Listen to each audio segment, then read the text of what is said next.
Hello guys, नमस्कार। कैसे आप सब? आई होप आप लोग बढ़िया होंगे और मजे में होंगे। बेहतरीन तैयारियां आपकी चल रही होगी। मैं आपको बता दूं, आज हम लोग जो टॉपिक है, टॉपिक को चेंज करेंगे, क्योंकि इसके बाद जो भी क्वेश्चन है जोड़कर तैयार किया जाएगा और बड़े लेवल पर तैयार किया जाएगा। ठीक है, टॉपिक को हम लोग चेंज करेंगे और बहुत ही बेहतरीन तरीका से क्या करेंगे, यानी जब प्रैक्टिस सेट लेकर आएंगे तो प्रैक्टिस सेट आपको कराकर मैं दूंगा। ठीक है, तो आज हम लोग जो टॉपिक लेंगे, यानी टॉपिक का बात करें तो सिंपल इंटरेस्ट यानी साधारण ब्याज। क्या होता है? साधारण ब्याज के बारे में हम लोग समझेंगे।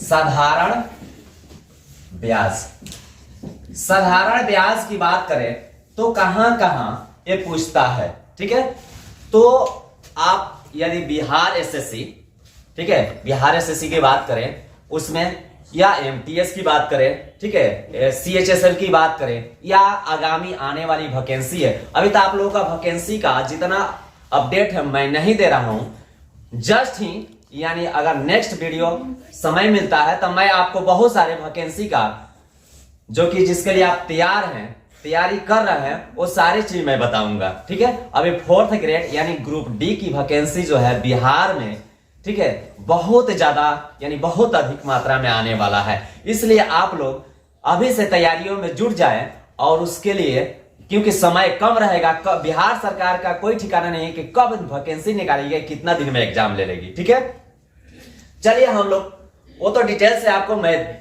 दूंगा ही, लेकिन हम लोग आज बात करते हैं साधारण ब्याज।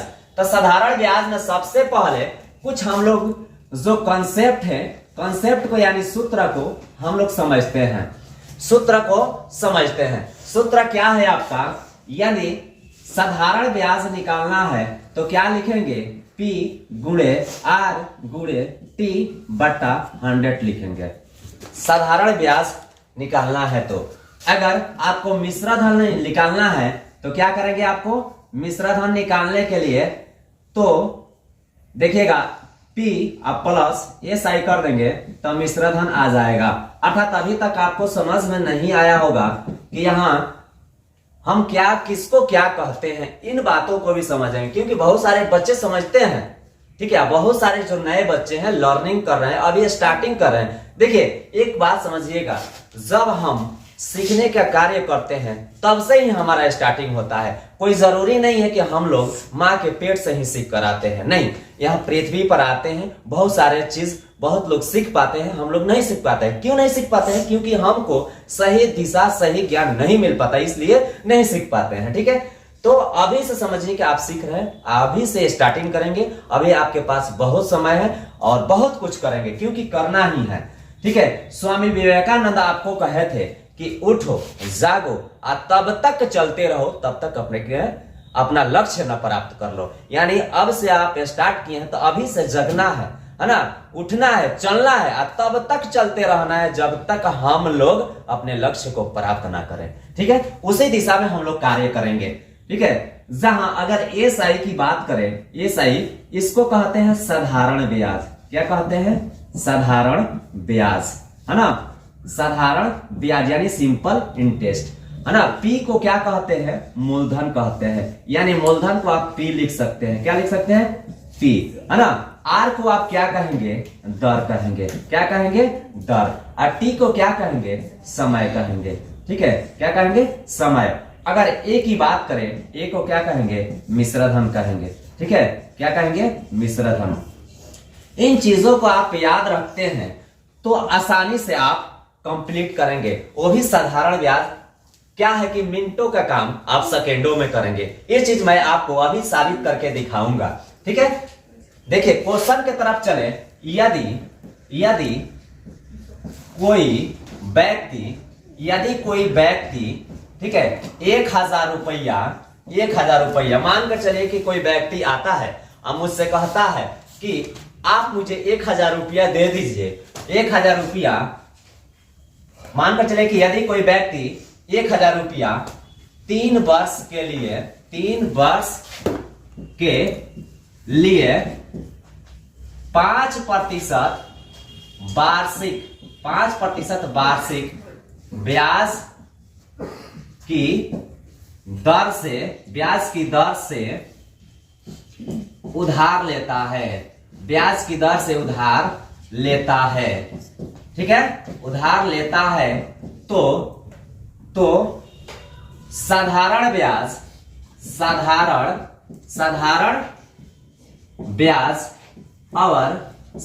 ब्याज और मिश्र धन क्या होगा?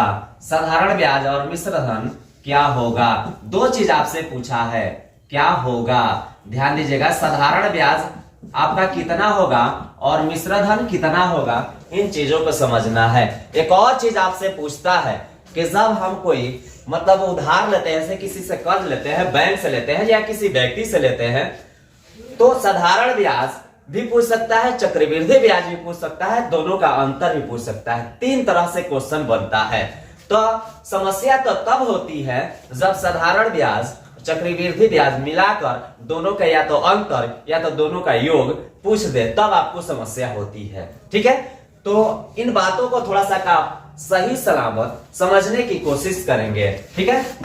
यानी आपको जो दिया है सबसे पहले उसको आप लिखेंगे क्या, यानी P बराबर, यानी क्या दिया है, मूलधन आपका है, यानी जो शुरुआती में धन ले रहे हैं वो कितना रुपया है, तो 1000 रुपया है। यदि T की बात करें यानी समय कितना है, तो 3 वर्ष है।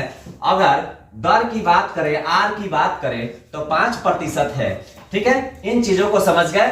अब यहां पर आपसे पूछा है कि साधारण ब्याज, यानी यहां दिया है साधारण ब्याज, ये SI बराबर क्या होगा। दूसरे यदि बात करें तो पूछा है मिश्र धन A बराबर क्या होगा, ठीक है। तो आप जानते हैं कि SI बराबर क्या होता है, तो SI को सबसे पहले यहां उठाएंगे, तो SI बराबर आप लिखेंगे P गुणे R गुणे T, बट्टा होता है 100, ठीक है। तो P का मान आपका है 1000 रुपया, R का मान जब देखेंगे तो 5 है और T का मान जो है 3 है, अब बट्टा में क्या है, तो 100 है। तो 2 जीरो से 2 जीरो कट करेंगे तो क्या हो जाएगा आपका, तो 5 3 या 15, अब 15 में 10 से गुना करेंगे तो हो जाएगा 150, यानी SI बराबर आपका 150 रुपया आंसर आया। कहने का अर्थ है कि आपका ब्याज कितना हुआ, 1000 है ना, 150 रुपया। अगर उस व्यक्ति को रिटर्न करेंगे, यानी जिससे ये कर्ज लिए हैं 1000 और ब्याज लगा देंगे, तो आपका हो जाएगा मिश्र धन। क्या हो जाएगा, मिश्र धन। P प्लस SI आपका मिश्र धन हो गया। P हो गया 1000 रुपया और SI आपका हो गया 150। यदि जोड़ेंगे तो हो जाएगा 1150 रुपया, आप उसको रिटर्न करेंगे। यानी आप क्या भरेंगे, जो रिटर्न करेंगे पैसा, वो कितना रिटर्न करेंगे, तो 1050 रुपया। इस बात को आप माने भली भांति समझे कि हम कैसे इसको कंप्लीट करेंगे, ठीक है। क्वेश्चन को यदि देखें, अगर क्वेश्चन को चेंज करें तो यहां देखेंगे आप सेम क्वेश्चन रहेगा, लेकिन अगर धन चेंज हो जाए, समय चेंज हो जाए, तो आप उसको कैसे बनाएंगे, इन चीजों को देखना है, ठीक है। हबड़ाना नहीं, हबड़ा कर कोई काम मत कीजिए, नहीं आपको मैं हबड़ा कर पढ़ाना चाहता हूं, नहीं आप मेरे से पढ़िए, ठीक है। हबड़ा कर पढ़ने वाले विद्यार्थियों से मैं नम्र निवेदन करता हूं, हाथ जोड़ता हूं कि ऐसे काम आप न करें, क्योंकि जीवन जो चलती है वो हबड़ाने से नहीं चलती है। सही ज्ञान, सही दिशा में चलने से आपके जीवन की लक्ष्य की प्राप्ति होगी, ठीक है। तो यहां हम क्या करते हैं बाबू, कुछ नहीं करना है, करना क्या है, यहां पर हम 8000 रुपया रख देते हैं, ठीक है।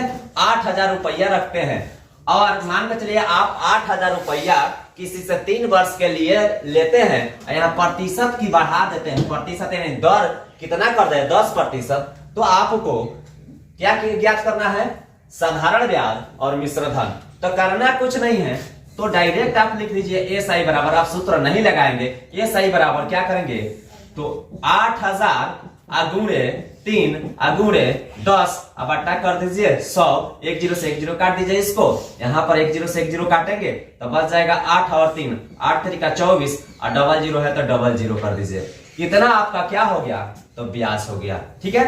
अगर ये पूछना चाहेंगे P प्लस SI कर दीजिए, P हो गया आपका 8000 कितना हो गया 8000 और 24 से यहां लिख लीजिए तो हो जाएगा क्या हो जाएगा आपका 10,400 आंसर आएगा। कितना होगा 10,400। एक्यूरेट आंसर देखेंगे तो 10,400 आपका आंसर आएगा, यानी मिश्र धन इतना आप रिटर्न करेंगे। तो इस तरह से आसानी से आप कर देंगे, इसमें कोई दिक्कत नहीं होगा। यदि बात करें नेक्स्ट क्वेश्चन की, यानी इसमें क्वेश्चन को अगर चेंज करना चाहेंगे तो यहां हम लोग चेंज करेंगे। साधारण ब्याज मानकर चलिए कि यहां हम चेंज करते हैं, ठीक है, यहां हम छोड़ देते हैं क्या समय, है ना, इसको हटा दीजिए। यदि कोई व्यक्ति 8,000 रुपया, ठीक है, 8,000 रुपया 10% वार्षिक ब्याज की दर से उधार लेता है, तो साधारण ब्याज क्या होगा, साधारण ब्याज मानकर चलिए कि यहां 2,000 रुपया है। क्या है 2,000 रुपया है, तो समय क्या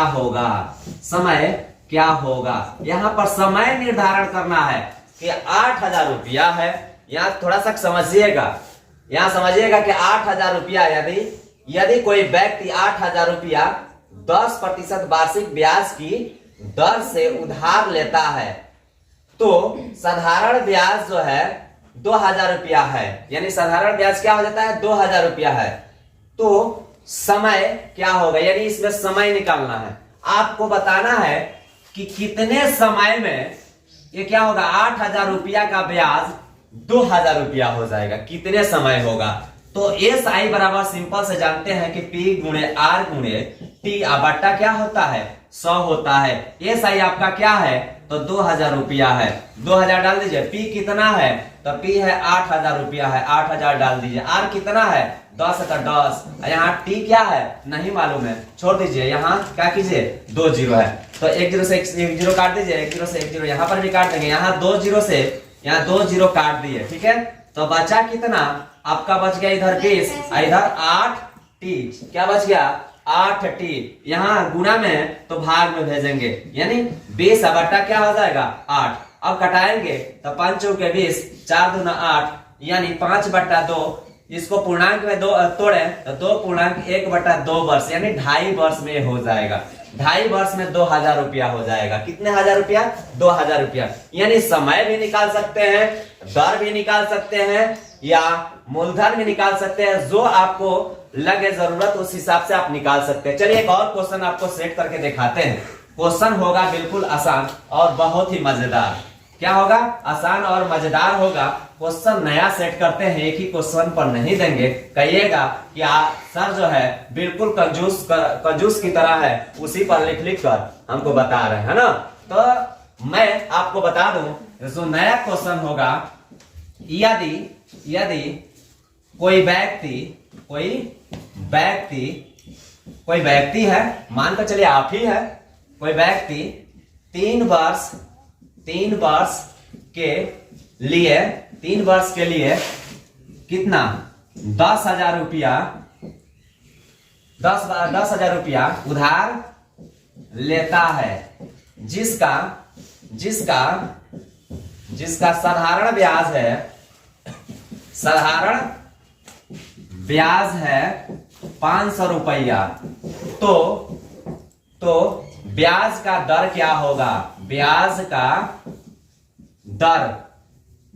दर बताना, ब्याज का दर क्या होगा ये आपको बताना है कि ब्याज यानी कितने प्रतिशत का होगा। ब्याज की दर बताना है। आपको दे दिया है टी दे दिया है, ठीक है 3, और पी दे दिया है कितना तो 10,000 रुपया। आर कितना दे दिया है आर तो नहीं मालूम है, छोड़ दीजिए, है ना। और एस आई कितना दे दिया है 500 रुपया दे दिया है।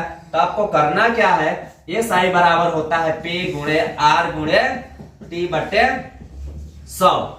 एस आई का मान है 500 रुपया और पी का मान है 10,000 रुपया। यहाँ 1,000 10,000 कर लीजिए, 10,000 रुपया। आर नहीं मालूम है, टी का मान है 3 अब बट्टा 100 है तो 100।